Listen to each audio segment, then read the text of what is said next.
Welcome to Retrimentals, a podcast that dives headfirst into the issues facing the financial sector at the intersection of investment, technology and financial advice.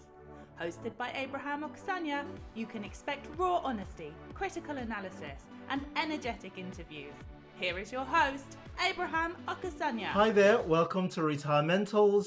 I am truly excited about my guest today. Matt Pitcher is the managing partner of Altor Wealth. Altor, I'm not really sure how you pronounce this, but and Matt is a big user of Timeline and Betafolio. So I am thrilled to have Matt on the podcast today. Matt, welcome to Retrimentals. Thank you. It's a pleasure to be here. Thank you for having me. So you are, in my view, one of these rebel advisors that is doing just fascinating stuff with their business within our profession. One that I believe is worthy of emulation. So before we dive into all of that, do you want to give us a little bit of an intro into how you got into the industry and your your journey, the journey that led to the creation of Altor Wealth Management? Yeah, absolutely. So I fell into the industry, which I think is the common story for most advisors. And I ended up spending 15 years with a big national firm, Towery Law, as it was originally. And we had about 200 advisors. Over the course of those 15 years, I progressed through the firm, ended up as one of the 4 senior partners. And we were an acquirer for a long time, for many of those years, which was great fun, actually, and got to see loads of different firms and looked at different solutions and propositions and software along the way. And then we were acquired at the end of those 15 years, which it turns out is less fun than being the acquirer. So at that time, I took the opportunity, took my cash and went off, had a bit of time off, and then set up Altor with a clean sheet of paper.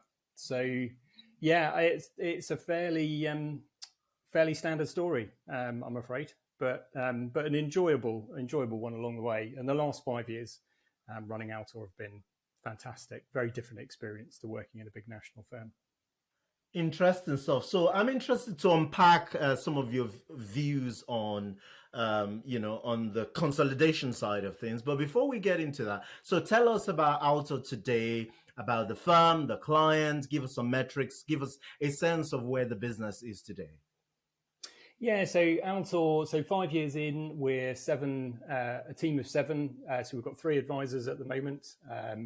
We've got 1 trainee advisor. She actually is doing her CII apprenticeship, advisor apprenticeship. So she'll come to the end of that in the spring next year. So we'll be 4 advisors.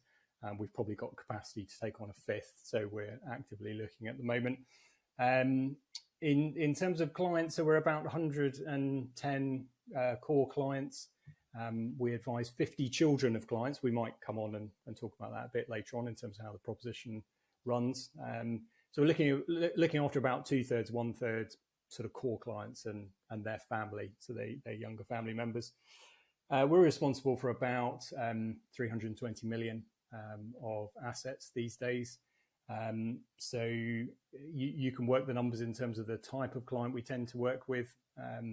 Broadly, our range is sort of 750,000 to, the upper end 13 million, and our average client would have about 2.5 million in our core service. That would be. So it's fairly standard in many ways. I mean, we don't have a niche as a firm as such. People are always talking about niches. I always sort of feel like we should have one, but we haven't got one. I don't know if it counts. I mean, there's one big FTSE 50 company that we work with, and we look after all of their senior executives. So exco down to senior management level. I guess that's a niche. Depends how far you stretch that term. So this is fascinating. Then, so average 2.5 million in AUM. 100 families, 100 million per advisor, and if you I don't know if I want to do this. 2.5 advisors because you got one of the advisors training. Pretty strong numbers there. What do you credit for this in terms of the size of clients? I was listening to a podcast the other day, and one of these very, very regarded industry consultants in the US, and he said that one single thing that some of the best performers as advisors do, or fastest growing advisors, however you want to frame it, one of the key distinct thing about them is that the average asset per client that they deal with is pretty high, and I will put yours in the top 10 percentile, if not even 5 or 10. So in terms of IFA, so what do you credit for this? Did you just go after these clients? Tell us the secret, if there is. Yeah, so I think it's probably a couple of things, to be honest. The 3 advisors that we have at the moment are all very experienced, 15, 20, 30-year experience in the profession. I think that's relevant because over time working for a bigger firm with a big name, with access to some very wealthy clients, ones that have built up with us actually over the years. That's part of the success, absolutely. For the clients that have joined us more recently, actually, we have a lot of clients that find us. We keep our marketing very low key. Our website's quite hard to find deliberately because we're not a volume business by any stretch of the imagination.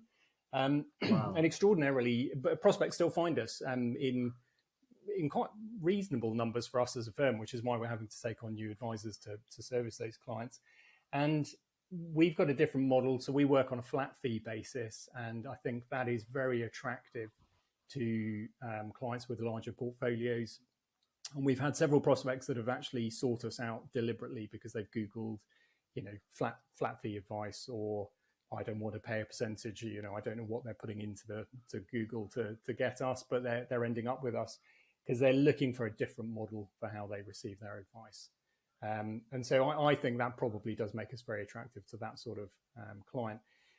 Because we're flat fee, it does mean that we probably have a narrower band of people that we could work with anyway. So we are too expensive for a lot of mainstream clients, and therefore that means that we don't take those clients on. It gives us time to go out and find the clients that are in the space that's appropriate for us. We would refer those prospects on to other flat fee advisors who are used to dealing with smaller clients, simpler affairs.